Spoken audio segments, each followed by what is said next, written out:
Which item in this picture do you think negatively affects people's health more than anything else? Alcohol? Cigarettes? The donut? Hamburger? Sure, they're all pretty bad for you, but most people know that and at least try to limit their intake somewhat to these items, even a little bit. But it's the things we don't think about that can really cause damage. Things we use every day so regularly we don't even think about how its constant use could actually be killing us. The real culprit is the chair.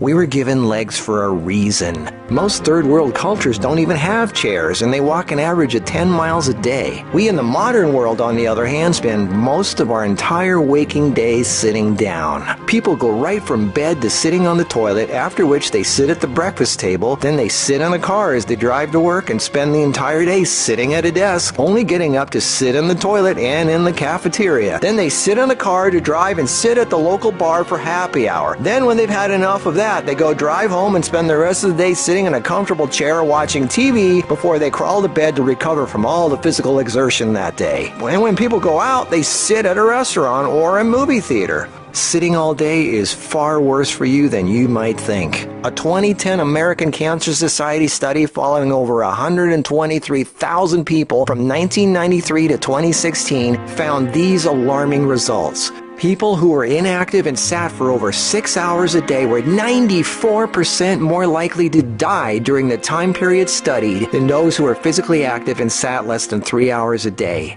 That's almost 100%. And get this, findings were independent of physical activity levels. The negative effects of sitting were just as strong in people who exercised regularly. 60%, that's over half of employees surveyed, were convinced they would be more productive if they had the option to work on their feet. Medical experts have started referring to long periods of physical inactivity and its negative consequences as sitting disease. Below this video are links to an endless list of medical studies showing physical inactivity and low fitness are serious threats to cardiovascular health. Even with a low body fat index, sitting has been linked to non-alcoholic fatty liver disease. Studies showing differences in brachial and femoral artery responses to prolonged sitting. Studies showing reducing sedentary time may protect DNA. Sedentary lifestyle has been linked to depression. How sitting less increases muscle mass. Multiple studies linking diabetes to inactivity and sitting. Cells in idle muscles don't respond well to insulin, so the pancreas produces more and more, leading to diabetes. And how 5 minutes of standing every half hour can improve glucose metabolism and really help postmenopausal women who are pre-diabetic. Blood pressure drops when standing compared to sitting. A Cornell University study found that sitting more than 1 hour induces biochemical changes in lipoprotein lipase activity, that's an enzyme involved in fat metabolism, and glucose metabolism, leading to deposits of fats in adipose tissue rather than being metabolized by muscle, and increases heart attack risk, coronary heart disease, and kidney disease. This happens in both fit people who do regular aerobic activity and also unfit overweight people. This means regular exercise does not cancel out these effects of sitting the rest of the day.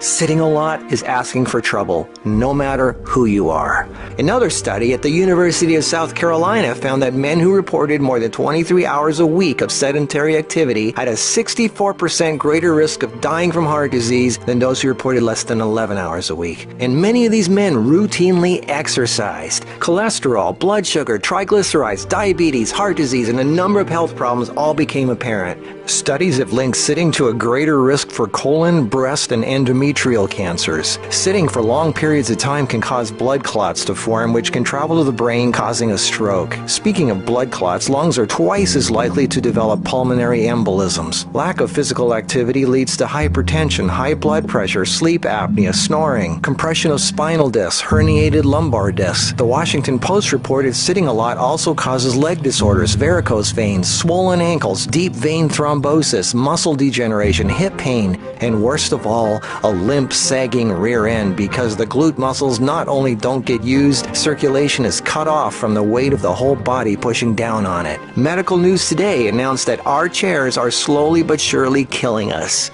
The links to all these studies are listed below this video. So what do? We have to work, right? Well, the first thing to have to look at, obviously, is our desk. It's actually becoming commonplace in many offices, factories, and even schools globally to switch to standing desks. They even have desks that instantly adjust from sitting to standing position and back down again as needed. Just Google standing desks and you'll get all kinds of companies. I myself use standing desks to do my video editing and even have a treadmill desk for doing my office work and online stuff. I find this much more effective than the bicycle desk I have for working on the computer. Even though my legs are moving, you're still sitting, and the leg muscles are not supporting the weight of the body. And this is why being on our feet is so important and effective.